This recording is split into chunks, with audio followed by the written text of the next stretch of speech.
Call this meeting to order. Recording in progress. The flag of the United States of America and to the republic for which it stands, one nation, under God, indivisible, with if you are not speaking, if you would mute your line, that would be great. Thank you. Okay, so I would like to, why isn't this going? Yes. Okay. Who? No, Mark is there. I can see him. Okay. It's very little. He's waving now. Okay. Good. All right. Hey, we're gonna go efficiently today. All right, so I would like to start with a motion to accept the regular meeting minutes. Okay, second by Rebecca. Any comments or questions? Correction? No. Nothing? Hearing nothing, all in favor say aye. Aye. All opposed say no. Any abstentions? Motion carries. Public comment. I just have a question about the election. Yes? And identify yourself for the record? Robert Hoffman. Yes? Voter list. Yes? It's supposed to be an updated voter list for the telephone before election day. And if you want to check, it's on the village memorandum that Amy with the. Yeah, the voter lists are available at the county. This is the village list, not the county list. It's available through the county. That's a total list, that's every voter in the town of Lake Pleasant. It's right down here, it says, the list that was given to the petition, it says this list is not up to date, it's based on last year's registration. And the list will be updated before election day. And we get those registrations from the county. That's where you register to vote, and that's where those things are updated. They send the village an updated list, and the village is supposed to update their voter list. Shorty, do you have a copy from the county? That contains every single person who's registered to vote in Speculator. It identifies who is in Speculator. No, you have to look at address, and then there's about 20. And we do the same thing. But there's about 20 some more people on the village voter list that there's no addresses in the county, they're not even registered with the county. There's another one that lives on Pelter Road in town. Shorty, we can provide you a list that we get provided from the county that specifically identifies those people who are in the town of Lake Pleasant that can be easily identified through their addresses. We have to do the same thing. So you do have a list. You do have a list available. This is from the village, right here, number 3, what does it say? List of voter list at the last election. The voter list will be updated upon receipt of the current list from Hamilton County, and you've been provided with the one from Hamilton County. No, I've got one it's provided by the village, it should be. But you have the village voters onto it. That's what it says. You will update the village voter list and give it to the candidate. Well, it says the list of registered voter. The package is the list of registered voters, and that list will be updated. It doesn't say that it's provided. It's updated. So what are you supposed to go by? We go by the county list that were provided. We adopt the only one we get. Okay, so Yeah. There's no extra list. It comes from the county, right. and you have a copy from the county, correct? Right. So you have a list of all the Speculator voters. Right. And like I said, on the village voter list, there's 20 some odd people on there that aren't even on the county. Then they have been modified. Then it's the county list that we go by. Right. So when your poll workers are working tomorrow night, the list they have has got about 24 people on there that are If not. you would like to identify who those are, What you have to do is look at your list and look at the Can county I, list. can I Yes. just comment, please? yes. So it is the duty of the election inspectors to look at the qualifications of each voter and to make a consensus on whether they are actually residents or not. It is also, if there are any, poll clerks or, anybody else in here, well, the clerk, myself, or Tracy could say, well, they aren't actually registered in, or they aren't actually living in Speculator, and then it would be an objection to their, to them voting, and then they would have to fill out a, like an affidavit saying that they are registered to vote, or they do live in Speculator. And they're registered to vote. We can't legally change anything that is on the voter list, as the state voter list and the county voter list. The village voter list is what the poll workers use, right? We So if use somebody the comes in and says, county, I'm on that list, I want to vote. we They use live on the Tulsa county Road in voter Mount Pleasant. list. What are you gonna say? Shorty, We- we use the county voter We do list. not hold our own registration date, I know so that. we use the county. Right, and then it's been that way for about 30 years. And the county list will be used. Yes. The county list will be used. So, We also have our book that, people sign in, so if there is a new person that, has never signed before, they have to show their ID showing that their address is here, or, proof that they, have a residence here. And they would fill out an affidavit if they're not on the There's list. 3 people right now on the village voter list. And I can tell you who they are. Yeah, Bonnie Page, Steve Page, and Stephanie Page. that's, They don't live in the village of Speculator. And I was told because they own property here, they could vote, and you can't. You have to have a resident Shorty. to be eligible. Excuse me, when we, if we take the Hamilton County list and we transpose it into our own list, we have to transpose every single person that says Speculator. So every single person where it lists their address as a Speculator residence, we have to put them on that voter list. We can't take anybody off. Their house is in the town of Lake. I understand that, but if they say on the voter list that it's a Speculator address, then we have to put it on our voter list. We can't just take it off. So Herbie Tubb lives in Paseco. He had a post office box Speculator, and he had it for 50 years. So If he's on the voter list and it says that his voting address is Speculator, then we have to take the voter list, the county voter list, that's yes. the county. So because we don't have our own registration date, we have to say whatever the county list tells us, we have to use that as our voter list. And then if there's anybody that objects to those voters, then that's when they would have to attest to them being a resident of the village. So Shorty, if you have a list of people that you are questioning, please provide it to the Yes, clerk and- treasurer, and those will be brought Wednesday up. morning, I'm going to request a list of the people who actually voted tomorrow. Okay, It's yeah, public record, so I can get it. yeah, And then I'll compare it to my list. The people who voted, To people who are going to vote tomorrow. yep, you're welcome to I request get a that copy information. of it, and then I'll check it with the county list.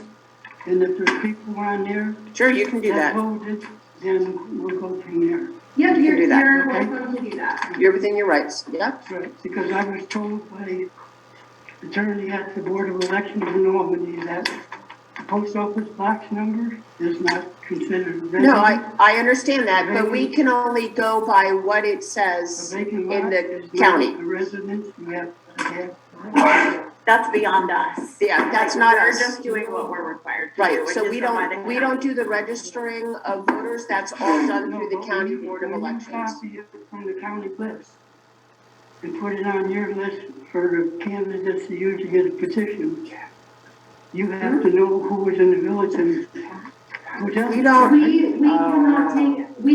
I cannot take anybody off from that list that says Speculator. Whatever it says on the county list, that is a speculator residence, I have to put on my list.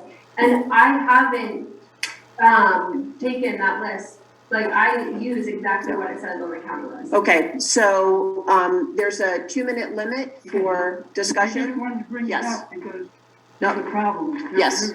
No, that's fine, Less than and, 400 people in the village of Speculator, and we have a voter list of almost 350 people. okay, So it- Yep. I figured we'd done it. All right. That's all I got. Thanks, Jeremy. thank you. Is there any other public comment from anyone on the phone? Mark, Jacobs? Okay, so hearing no further public comment before we close, I would like to remind the public that there is voting tomorrow from 12 o'clock to 9 p.m. in the Village Hall. The positions that are open are the positions of 2 trustees. Those who are running are Robert Shorty Hoffman, Cynthia Cindy Rumsey, and Rebecca Becky Smith. So I hope people will come out and vote. All right, moving along, I will close public comment and go to the report of water and wastewater. So Ed, I can put your document up if you will find that helpful. I have it in front of me, but whatever you'd like. Okay, I'll pop it up. Okay. March. All right, everybody can see that? Yeah. All right, Okay, I'll start with the water department for the night. A few big things. One, we have discussed the transfer switch at the well building in the past. I finally had very knowledgeable electrician come as a second opinion based on the facts that I received prior. I didn't really have enough information to know if the transfer switch was actually faulty or not. It's come to my attention that a solenoid within the transfer switch has failed and they no longer support parts for it. So there's 2 options. One, I can either find a used transfer switch on eBay or something along those lines and replace that solenoid, or 2 would be to replace the transfer switch itself. It's advised that we replace the whole transfer switch by the electrician. The transfer switches both at the water and wastewater plant have both been used beyond their useful life, based on the number of times they've been tested and so on and so forth. So at this time, I'm waiting on a quote to replace that. I have one already. I have another one coming from him. It seemed through his discussion that it would be much cheaper than the original quote, but we won't really know until I get it. got it. Once I've figured that out, we will, I'll bring it to the board and we'll make a decision on moving forward. Obviously, it's emergency monies to replace that transfer switch. So I will let you know as I know. Okay, thank you. The water main break on Route 8 near Village Hall has been repaired. Unfortunately, I had to sit for a little while due to the nature of the break. There were a lot of issues in regards to a sewer main, a water, the state's drain for all the water that comes down Route 8, and then also the water main itself, plus the sidewalk and all that. So, in essence, we decided the best option was to dig out over the white line into the main road. This involved me having to get a hold of the state because it's their road, and because we had dug on the other side of the road to determine what was going on, we kind of created a bottleneck. So the big thing here is I want to give a big thanks to the state, the county, and the town. The state provided flagging for us for the day. The county provided a machine to cut the road, which was significantly time-consuming in any other way. Along with that, they used their excavator, which decreased the amount of time that we were actually there and dug. So it was actually a pretty straightforward break, minus the little bit of room we had to work with. But it's all been repaired, and I just want to give a thanks to them again. without them, it would have been a long and arduous process. Yep. No, they did Um, they really came together quickly, so thank you for that. We also have, and a lot had to do with the weather and making sure we were safe doing it. Yes. We also have another small leak on Timberline Drive that we have to repair. It's a service, I believe, that's been repaired in the past. Unfortunately, it doesn't look like it took very well, so we will be digging that hopefully on Wednesday. I'm just waiting on DigSafe because there's buried power and fiber in that area. Okay. I have made some changes to the 5-year plan. I'll just give you a quick overview, and I'll update you more at the next board meeting. We originally thought about using ARPA funds to update the water plant. At this time, I think it's better to use them in the wastewater to do an I&I study. After we had discussed the 5-year plan, we had a significant rainstorm and thaw, and our average flows quadrupled overnight. So I think this is something that we really need to address to reduce the labor or the costs on pumps, and it'll reduce electricity in the future and so on and so forth, longevity of the pumps. Yes, go ahead. 1 second, I just want to make sure that the board understands. So with the I&I, those could be cracks in the pipe. So it gets infused and all that water goes back to the wastewater plant. Every drop of water that goes back to the wastewater treatment plant has to be treated. So that it has to be chlorinated, it has to go through all this system, it has to go through all that equipment. So you're actually paying all the costs associated with treating 4 times the amount of water being used in the village. So that puts an extra strain on the system that's just being replaced now. So it really is imperative for us to seal up as best as possible, make sure the manhole covers are working properly, those are built back, properly. We will have an update and a proposal hopefully by the next board meeting, which will detail more of this information. What the study is. So you have to do a study, find out where the leaks are and where things are getting through, and then you devise a plan on how to address that. So in some cases, it may be, God forbid, you have to dig up a line and fix it, or you can put a sleeve through it and it fixes it that way. So, but this is the first step that you need to do to be able to work with it. Jim? The thought process. Oh. Sorry. Jim? You want me to go? No. Go. Ed, what does I&I stand for? It's inflow and infiltration. So you have infiltration from breaks in the lines, and you have inflow from, a very easy example is people's sump pumps hooked up to the sewer line, to the sewer service. Basically, this will be more detailed at the next board meeting, but I find that it's going to be a better way to utilize those monies. And it is something that we have discussed in the past, and I think it's time to move forward. This really came about because of the rainfall we had, and also we had questions on my time frame. And the mayor is right. We should definitely reduce that time frame to move forward and try to fix those lines sooner than rather than later. And originally, it would have taken me way too long to determine where all those I&I issues were. In this case, we can get it done within a year and then move forward with actually fixing issues within the village. But as I said, we'll discuss this more at the next board meeting. Yeah. But the next board meeting will be Rogers, so that'll just be proposal for acceptance, and then the one after that we can discuss it more, or I can be part of the meeting either way. Jim has one more question. Yeah, Ed, thanks so much Yes. for your input on this. What is the precedent for going door to door to 433 customers and seeing if anyone's illegally hooked up? So at this time, I don't want to indulge how that information is going to be found, because I don't want people to just unhook based on the information that's provided today.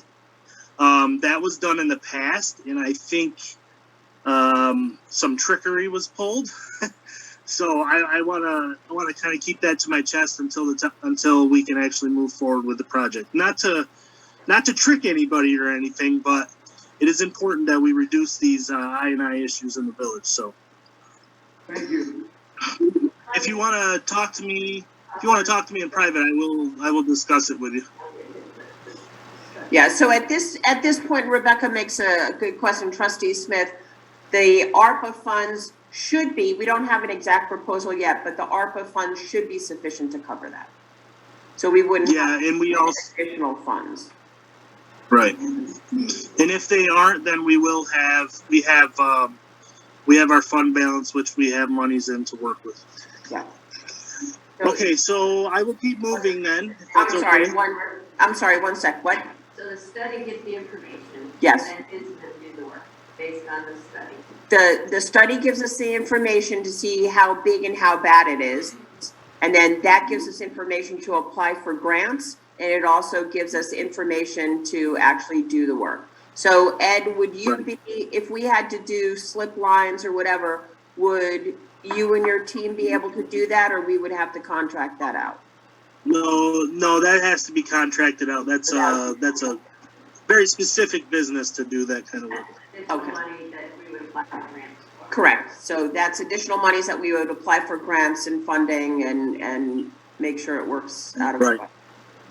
Okay. Well, sorry, we went off topic and into wastewater a little bit, but Yeah. kind of work hand in hand. As you all know, JR will be going to school next week, or 2 weeks now, Yeah. the end of March. He's all scheduled and ready to go for that. Great. All right, we'll move on to wastewater now. Obviously, all my speedies and DMR have been done. The land application report has been completed and submitted. The 5-year plan, which we just discussed. There was a call on a sewer service backup on Route 8. It was found that there was a dip in the homeowner's line that would cause the issue. However, we have found, and I already knew this, as it's been addressed in the past, that the sewer main should be flushed in the near future. I will hope to work on that this summer and get Adirondack Septic Care to do so. And if they don't work out, then I'll have to hire somebody else. Okay. The upgrade project, We've been trying to do that for a while now. 3 just for years, Yeah, probably. for the record, you've been trying to get that done. Okay. Yes, I have been. The upgrade project has continued moving forward. A bunch of parts have come in. We had a meeting today with Brendan. There were some logistical error or issues that had to be worked out with drawings and actually how it was going to work in place. So that was all talked through today. Brendan's going to provide some new drawings. There is a small change order to add concrete to the floor in the addition so that the drain will work better and it'll slope to the drain for the sump pump. But all that has been worked out. We did that today, so I don't see any issues moving forward other than maybe some parts that are still on back order or any parts moving forward. The pumps themselves were 6-inch pumps. We're working with 4-inch pipe, so no reducers were ordered. If it does take a long time to order those reducers through the project due to American made, I have kind of worked out a way around the American made by ordering those 4 flanges through our own budget, because then they don't have to be American made as long as they're not purchased with project funds. So if it comes to that, I will let you know. But I want to make sure we stay on track and keep moving forward and get this done prior to busy summer and busy during the summer. Yes. And then as for the FEMA project, everything's been approved for the FEMA project for pump station number 2. The only thing I need at this point is I need a motion for the mayor to be able to sign an agreement that Brendan will send from Lamont to sign, basically stating that they can move forward with the bid process to get that project started. So I'll leave it to you, Jeanette, to make that motion, and hopefully we can go forward with that. Yeah, so may I have a motion from the board that would allow me to sign the necessary documents to put a bid together through Lamont Engineering for the replacement of Pump Station 2? Yes. Jim Rumsey, second by Rebecca. Any questions or comments? Hearing none, all in favor say aye. Aye. All opposed say no. Motion carries. All right, we'll get that moving, Ed. Thank you. Thank you. Yep. No All right. issues, no problems. All right, thank you. All right, thank you. You have a good night. You too. All right. Uh, Bye. Next up is clerk treasurer's report. We kind of went through the election to give the update earlier. Just a reminder, we'll be holding our second budget workshop this Wednesday at 7. Although there was just discussion about possibly having it earlier, did we want to discuss maybe doing that? Is there sufficient time to notify the public? We technically would need to put it in the paper and we wouldn't have time to do that. Okay, but we can update any notices around town. Yes, and on. Okay. Okay, so, are people in, Possibly go, 7's late and we were a little late last time, so. Yeah. We could possibly push it a little bit later. Ed's budget's not gonna take that long, I don't think, to work through. So if Roger has his numbers together, we could possibly. so I have sent Roger a note asking him to get his numbers in, if at all possible, so that we can do that, and have it all finished by Wednesday. What time can people start? You have the children, so Anytime for me. anytime for Mark, anytime for me. I think it's his cat. It's your cat? You have an issue with cats? Okay. No, I do. Oh, you're sneezing. Okay, sorry. I wouldn't be able to be Yeah. any earlier than like 5:30. Yes. 5:30? 6 Yeah. o'clock. This would be fun. All right, let's do 6 o'clock. We'll start an hour earlier and, I'll see everything perfect. tomorrow morning. So the public budget workshop in which we will be doing wastewater, water and wastewater, as well as updating any numbers from Roger's budget that were outstanding. That'll be handled Wednesday, starting at 6 p.m. We'll let him know. He'll probably be on He'll probably Zoom Zoom. because he's got the kids, Yeah, so. okay, just making sure. Right. That's not a problem. He was- And I think Ed has put in most of his numbers. Yeah. So we'll be dealing with that. Yeah, Ed's numbers are a little bit easier to explain. Okay. Personally. I don't think we need a motion for that. Okay. Do we need a motion for that? Okay, 6 o'clock Wednesday, public workshop for the budget. Next, the generator damage at the fire station will not be covered by insurance. I have noticed by the fire department about this.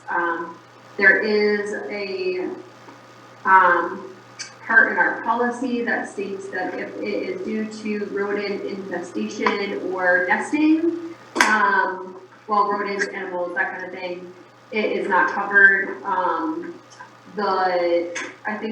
don't remember who the generator people were that came and inspected it or took care of it, but they did say that they took out a nest, so sadly, That would be that's not nesting. covered. Yep. To fix it, I think Matt said that was gonna be a $7,000 fix. So currently, he is going down and manually starting things, Okay, so we can still start things. I'm not sure if the generator actually, if it works or if it doesn't work, but I know Oh, it there was doesn't that kick on. whole panel. Yeah. No, I'm not saying that, we shouldn't replace it. The reason why I say that is if it is still working, great. I'm not 100% sure if he took something else up to, and it's just that he has to manually start. Okay, I'm not really sure. You'd have to check with him. I just know that it won't kick on by itself. he has to go check on stuff. Okay, And that whatever damage there is in that generator, is a $7,000 fix, and to replace it would be much more. okay. So with that all said, Yeah. the electrician who came and did the transfer switch, so the transfer, when I think of water, wastewater, and you talk about transfer switch, somehow I think it involves water or wastewater, but it's electrical. So it's a transfer switch to, no. Sorry. So the fellow who does that, who's, extraordinary, is also connected with selling these big generators and knows about these big generators and installs them and things like that. So what I have done is I have asked Ed, in speaking with him, if he could give us a quote on the generator for the wastewater treatment plant, and at the same time, a quote for the fire department, and hopefully with a deal that big, they would give us some sort of a discount for that. So that's where we're headed in that direction. But if you can remind me to prompt Ed, Yeah. we will chase that down a little further. Okay.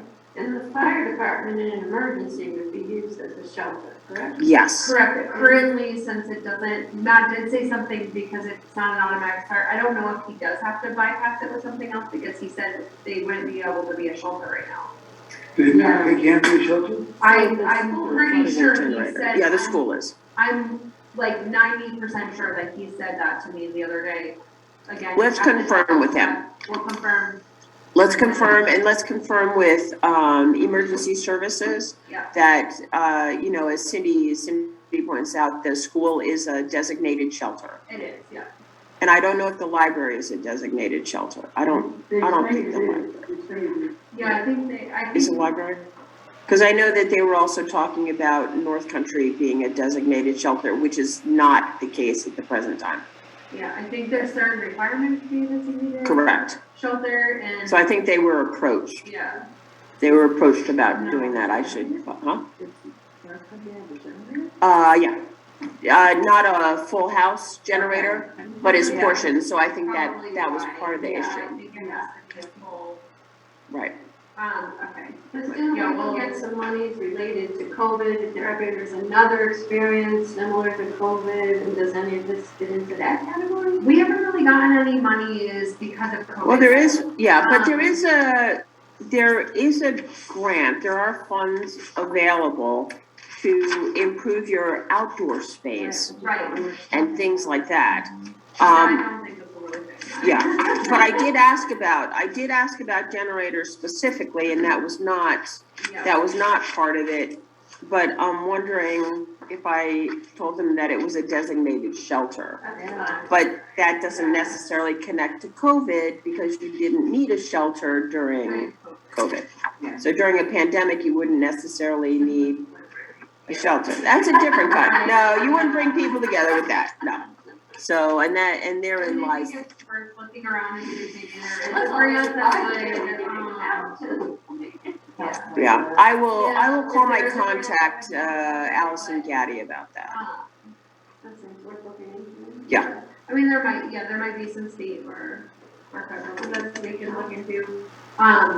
It's also kind of an emergency expense, so I think maybe that could be, something that can be thought about as well. Right. Given that it is a shelter and stuff like that. Although it's a very expensive emergency expense. Do you think that the people at Hamilton County Emergency would want that upgraded Yeah, at our cost. at our cost? Yeah, Not at their cost? no. Well, I mean. I can ask, they might know. It Yeah, doesn't hurt to ask, I guess, or if they would share, but I think it would just be. Is that now? it's a new person. Yeah, says we know her, though. She's an It's, EMT. She's one of our, she used to help out Phil at the office. Oh, she was with Jill. ARMS. Jill, Yeah, Jill Dunham. Yeah. Yeah, she's a friend of ours. That doesn't make But any I think difference. everybody, right, you would take her off. Right, I think everybody's a little like more conscious of spending money at the moment. Yes. With the current economy, so. You know, we're all thinking about how we're gonna pay for gas in 6 months, so. Although the price of oil went down. Oh, well, that's good. Yeah. All right. That's a plus. Mm-hmm. Yeah. Okay. Keep her on track. I was able to speak to the locksmith, in Johnstown, and confirm some options and, he did send me an estimate that he's gonna have to modify, for the 2 front doors and the 2 back doors here. We did have that incident, I'll just remind you of, Anita got stuck in the, Between the doors. between the 2 front doors because you can't, unlock the front door, going out. We don't have anything that, like for emergency purposes that you can just push to get out. He had, suggested for the very front door, the metal one, a push paddle or a thumb turn. After talking to him a little bit more and I sent him pictures and everything, we originally, Jeanette and I were talking about the push paddle would be nice, but he doesn't think the push paddle would work because he would have to move where the lock is located. Right now, the lock is located really far down, so he said the push paddle would be really close to like your knee. So he is suggesting a thumb turn, which is actually the cheaper of the 2 options by a good margin. And it works in the same kind of way. The push paddle is just a little quicker, like, all of the options Does it meet, ADA? all of the options do have the, they're unlocked from the inside, so you can get out in an emergency, so there's emergency egress. Okay. For all of the door options I'm gonna talk about. There are 3 options for the inside door at the front here and the 2 back doors here. The first option is entry. This is an option that has a key entry with a button on the inside where you can push the button to walk out, but the door stays locked on the outside. Or you can push and turn the button and it'll unlock the door so you can come in and out of it. The second option is the classroom option, which is basically the same that we have here, where you just unlock it in the morning, lock it when you leave. Which I'm not sure if I don't think we really want to go with that one. The third option is the storeroom option, which I actually think might be our best option for the back here because we don't use them very often. It's a key entry that is always locked, so you have to use a key to come in the door every single time. That way we don't have to think about if we remember to lock the back doors. Right now, Tracy and I are just good at remembering to check them to make sure that they're locked. In this case, we wouldn't have to worry about that. And they do have the option that they're unlocked from the inside, so you can just push them to get out. Anybody knows at some time? Like, They are always locked. Okay. The only people that use the back door is if I come in and on off hours, I will sometimes park in the back and come in, or Anita, when she comes to clean, she usually parks in the back and uses the back door. So really, there's only a few people that use the back door at all. Most of the time, it is used. And we keep them locked all the time. thank you. Yeah, especially since we're up here, you know, you don't want people walking in that we can't see. The total, expenses to that will probably be, I'm thinking roughly $800. It might be a little less depending on how long he has to. How much is it? Roughly $800. It might be a little less depending on how much, time he's spent here installing it, so. That's for all the doors? Yes, That's not bad. all the doors. Yeah. And his time, Yeah. he couldn't, specifically, he couldn't really like estimate his time properly, not knowing exactly what we were gonna, decide on, but I'm gonna call him tomorrow and let him know what we decide on, and then, he can give us a more accurate estimate about how much his labor is gonna cost, so. Yeah, so if I was to choose, it'd probably be the entry for the front one with the push turn, like the push turn to keep it unlocked if when we needed to, and then the storeroom ones for the back doors here, which are just always locking if we need the key to come in. A manual key, yeah, there's no, code, so. Okay. And then the thumb turn for the front door, something the option that we have. He said that he would pretty much have to reconfigure the whole locking system for the front door if we wanted to do the push model. So I don't think that's something we want to get into right now, or replace the entire door. And I don't think we want to get into that either. We just want it to be safe for everybody. I don't know. Yep. And we do have monies, available that we identified the last time. So this is actually cheaper than what we thought. We originally thought it would be. So I don't think we need a motion to continue with that since we had already addressed that. So thank you for that update and chasing that down. And then just lastly, the financial report number 9 is ready to review. Correct. Okay.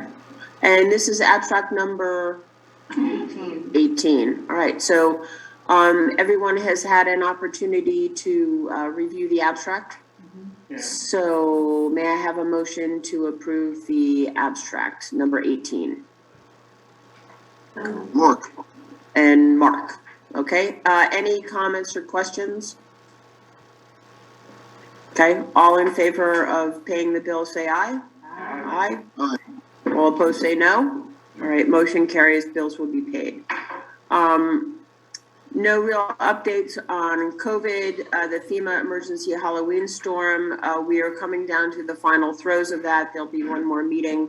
I did the final sign off on all the projects. So the next will be our management costs. So there are a couple questions for that as far as how we can get updated. No update on the FEMA or COVID. McComas Fire Tower, there is going to be a reporter coming this week to gather information to write an article about the tower, and so that'd be great. Septic is put on hold still. So the last thing on our agenda is the employee handbook updates that we had discussed. So let me call those up. I was able to reformat that nasty Wiley document. And now I have to be able to share it. There it is.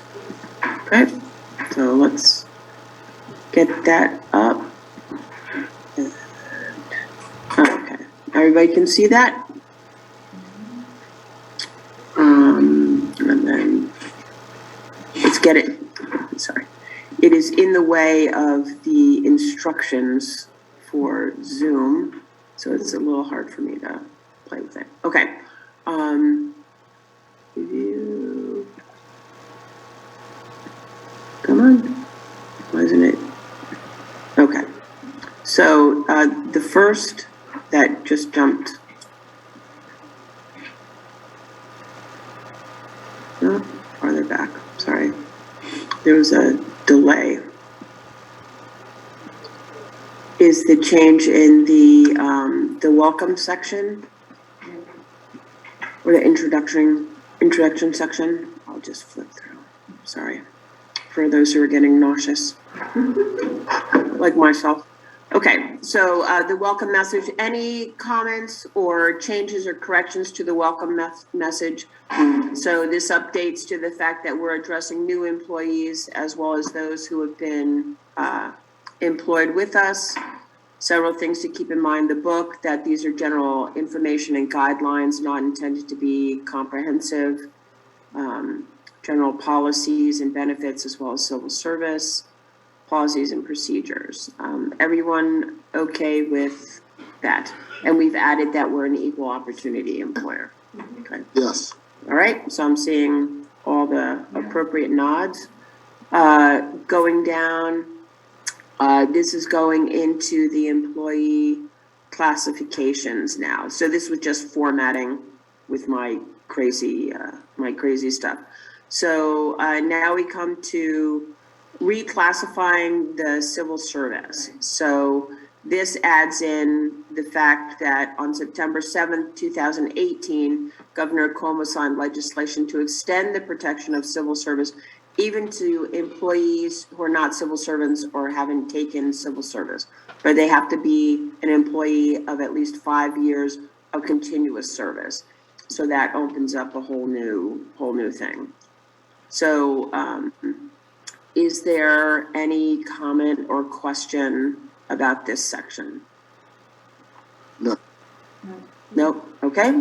So we'll go through that in the unclassified. So this is regards to the probationary period, that it's 26 weeks across the board. So that has been fixed throughout. And we do need a written notice. We do need to do that. And that's just from a procedural point of view. We say that it's in there, but we need to do that. For probationary. Yes. Yeah. So we have a few people coming off of probation. Okay. The next up are the salary adjustments. And so this is looking at the grade 2B water system, the grade 1 wastewater system, what those adjustments are per hour once they've achieved those licensures. Class A commercial driver's license and Class B commercial driver's license. So Class A would be a $1 per hour increase if they're employees now and they obtain it. And then Class B would be a 50-cent increase. So by putting this into the handbook, if we wanted to change that, does that mean we have to redo? Yeah, we would have to rechange the handbook. Well, it's not the whole handbook. We would just do a modification of that section. Yep. Yeah. But this makes it clear to our employees, right? So it's laid out to them to say this is an incentive for some of them to do that. No, my question was, I didn't know how easy it was, Oh. like if we had to up it in the No, future. it's you know, pretty if we easy. were to Yeah. do this We list just or do it whatever. all, we just modify it in the board meeting. Yeah. Right. So this one, we've just collected different things that need to be updated at once. So that's why there are a whole bunch of different things. But I think it's good, just like we're required by I think it's required by law to review our procurement policy every year. I think likewise, it's important, at least every other year, just to breeze through, take a look at our policies, take a look at the handbook. It just keeps growing. I'd love to cut it down, but okay. A lot of these are state Yes. regulations. Yeah, they're mandated, so we can't do that. So scooting. That's popping. It's there all the time, yeah. Oh, okay. Interesting. Says it's not coming in. Yep. So now we are making our wise. Probably Johnny Ryan's ghost. Yeah. Nope, no more ghosts. Tracy and I think it's on it all the time. Honestly. The one that pops in the boiler room too. Well, I certainly hope if it is a ghost that they vote for us. Some back here, some back here. Okay, there's another section here, again, the 26 weeks probationary period that's been changed in a number of places, as you will have seen. And then I'm going down to the drug testing that was updated because of the marijuana law. So this is for the sexual harassment policy 9.4. We updated this to ensure that the Speculator Volunteer Fire Department was included in that. They had been excluded in the past, although they do get that training. Sexual harassment and. Yes, and workplace violence. So this is a social media policy statement, as was stated before, that employees may not post financial, confidential, sensitive, proprietary information about residents, volunteers, contractors, blah, blah, blah. Employees may not post obscenities, slurs, or personal attacks that can damage the reputation. And when posting on social media sites, employees must use the following disclaimer when discussing job-related matters that, quote, the opinions expressed on this site are my own and do not necessarily represent the views of the Village's Speculator. And the Village's Speculator may seek out content on the internet. So in other words, This policy would apply not if someone just brought it to our attention, but if there, God forbid, there's another matter that pops up, anyone can go and seek and go, hey, is something out of order? Or if someone says, hey, I saw on Facebook, you would have to go and seek it out, right? It's not necessarily coming to you because it's word of mouth. I just had a question, if that sounded like we're like patrolling. The way it's stated, we seek it out, I didn't know if we needed. Well, you the can object seek it out. review. Well, we can seek it out. It doesn't say we actively.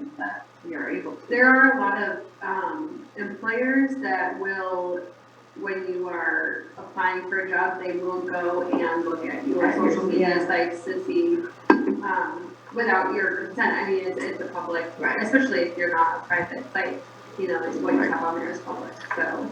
So it doesn't say we actively do it, but we retain the right to do that. So we may seek it. Yeah. Correct. I mean, that's not, we don't make that a habit. No, but there have been some issues in the past where that was problematic. Potentially, Yeah. So any comments or questions about social media? That portion? No. Okay. Workplace violence, this is the applicability that had not been put in before. So this is just to keep it consistent with the rest. And again, this is where the volunteer fire department has been included. Any comments or questions? Good. Okay. Okay, and then controlled substances. So what's been done here is that, statement of compliance. So we've just added controlled substances, alcohol and cannabis, and then requiring a commercial CDL A or B to operate. They are mandatory at a federal level.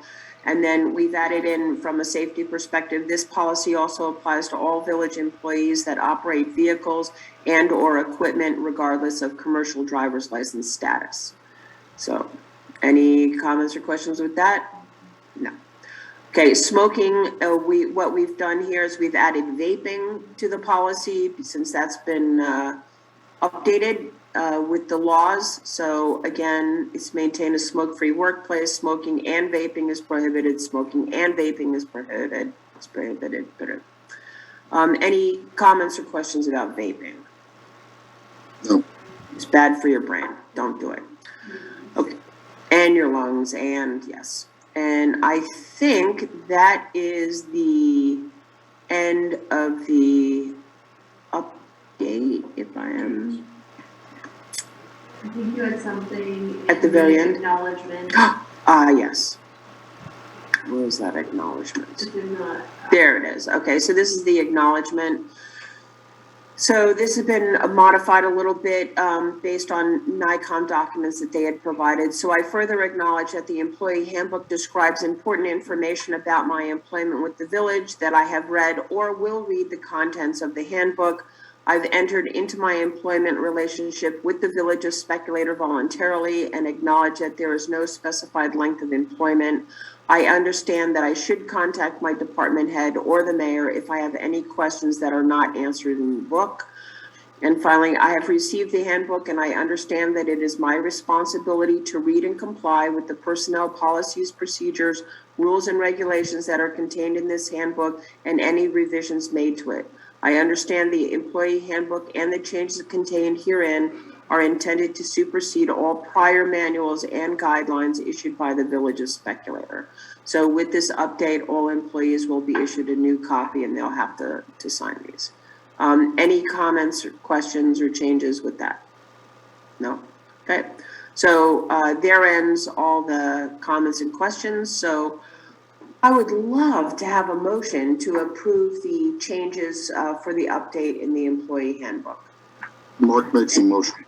Mark, Cindy, any further comments or questions? No, hearing none. All in favor say aye. Aye. Aye. All opposed say no. Motion carries. Okay, so stop sharing. Okay, so let me save that, and Crystal, I'll get that back to you. All right, anything for board roundtable? Maple Fest is this weekend, voting is on Tuesday. Sometime, I think they do it down at the pavilion, and then there are different special things where you can go to, the sap houses, maple houses, sugar, they're not called sap houses, sugar. All on Saturday. All on Saturday, yeah, so the Chamber of Commerce, sugar houses, yes. So, sorry, it's been, I know, it's been well, SAP does come in, so. Yes, so the Chamber of Commerce has a whole list of activities, going on. Oh, you children, stop it. Okay, so, that's all I have from the, roundtable. This may have been our last weekend for the ice rink because temperatures are due to go up to 50s and it will become a swimming pool or a wading pool. Yes, yes. And there's no executive session. That matter, the legal matter that we have regarding the violation has been postponed another month. So perhaps next month I'll have some information on that. Okay. Public comment, last. On that valve or that cylinder that Ed's looking for, did you have Ed give me a buzz? Because my son is an electrician in Indiana, and he has a contract with a municipality in Kentucky, and does big bills, grinder pumps and all that stuff. Yep. So We'll do that. possibly, Yep. We'll have him give you a call and see if that might work out. Thank you. I can hook him up with Bobby and he can talk direct because, Okay, you know, they get a lot of Yep. stuff out there every day, so That's- maybe he can save some money. yep, that's fine. Thank you. Thank you. Anything else? Mark, may I have a motion? Make a motion to adjourn. All right, thank you very much. Have a good evening and we'll see you Wednesday at 6. Thank you. We're voting tomorrow. And voting tomorrow, yes. Well, Rec-